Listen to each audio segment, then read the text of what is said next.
Remue ménage. Remue ménage.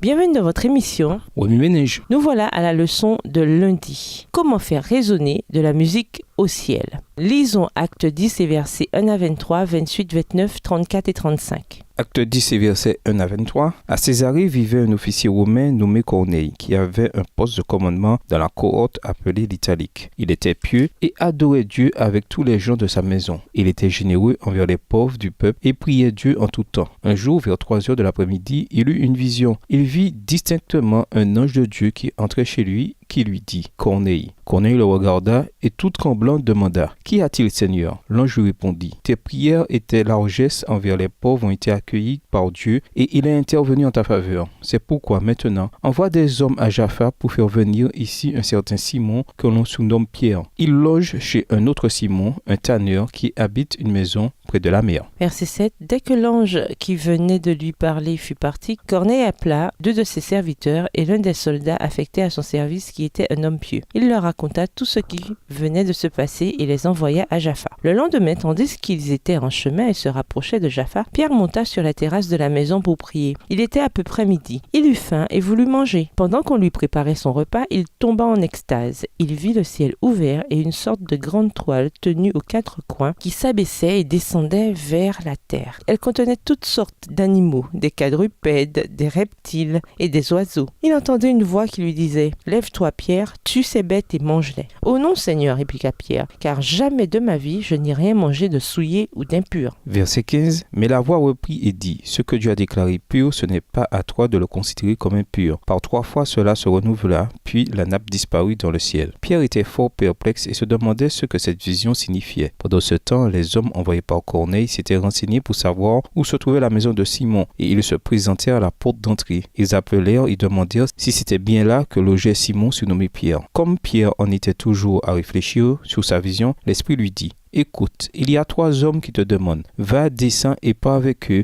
sans hésiter, car c'est moi qui les ai envoyés. » Verset 21. Alors Pierre descendit et se présenta en disant « Me voilà, c'est moi que vous cherchez. Pourquoi êtes-vous venus ? » « Nous venons de la part du centurion Corneille, répondirent-ils. C'est un homme droit qui adore Dieu et qui jouit de l'estime de toute la population juive. Un ange de Dieu lui a demandé de te faire venir dans sa maison pour écouter ce que tu peux avoir à lui dire. » Alors Pierre les fit entrer et leur offrit l'hospitalité pour la nuit. Le lendemain, il se mit en route avec eux, accompagné de quelques frères de Jaffa. Acte 10 et versets 28 et 29, 34 et 35. Il leur dit, « Vous savez que la loi interdit à un juif de fréquenter un étranger ou d'entrer chez lui, mais Dieu m'a fait comprendre qu'il ne faut considérer aucun être humain comme souillé ou impur. Voilà pourquoi je n'ai fait aucune difficulté pour venir quand vous m'avez appelé. À présent, puis-je savoir pour quelle raison vous m'avez fait venir ?» Verset 34. Alors Pierre prit la parole et dit, « Maintenant, je me rends vraiment compte que Dieu ne fait pas de différence entre les hommes. Au contraire, dans toute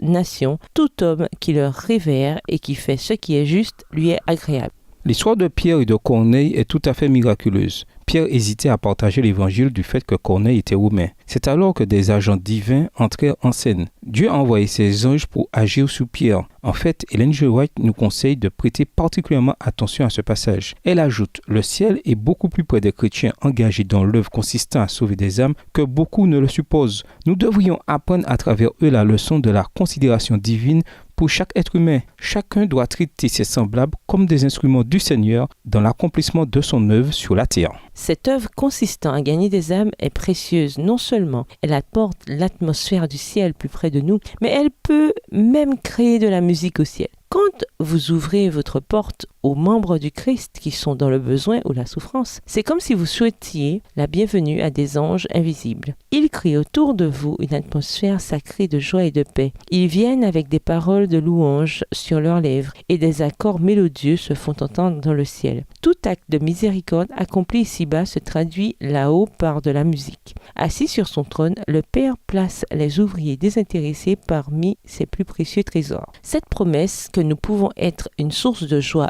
et de chant dans le ciel, nous pouvons la voir se réaliser de notre vivant. Malheureusement, nos luttes intérieures et notre manque d'unité sont souvent cause d'une division entre ce que nous savons devoir être fait et ce que nous voulons faire. Mais l'exclusivité ne fait pas venir jusqu'à nous l'atmosphère du ciel. La colère, le ressentiment, l'égoïsme et les préjugés n'incitent pas les anges à chanter. Notre disposition à servir nos semblables, quelle que soit leur origine sociale, voilà ce qui réjouit le plus le cœur de Dieu. Plus nous réfléchissons à ce que le Christ a fait pour nous, plus nous serons disposés à partager cette expérience avec les autres. Efforçons-nous de leur témoigner le même intérêt, la même tendresse, la même patience. Comme je vous ai aimé, a-t-il dit, vous aussi aimez-vous les uns les autres. Jean 13, verset 34. Si le Christ habite en nous, nous manifesterons son amour désintéressé envers tous ceux que nous approcherons. En voyant des hommes et des femmes qui ont besoin de sympathie, nous ne demanderons pas « En sont-ils dignes ?» mais « Que puis-je faire pour eux ?» Remue-ménage. Si Dieu n'avait pas révélé à Pierre la fausseté de son préjugé, combien d'âmes seraient passées à côté de l'Évangile? Comment notre Église locale peut-elle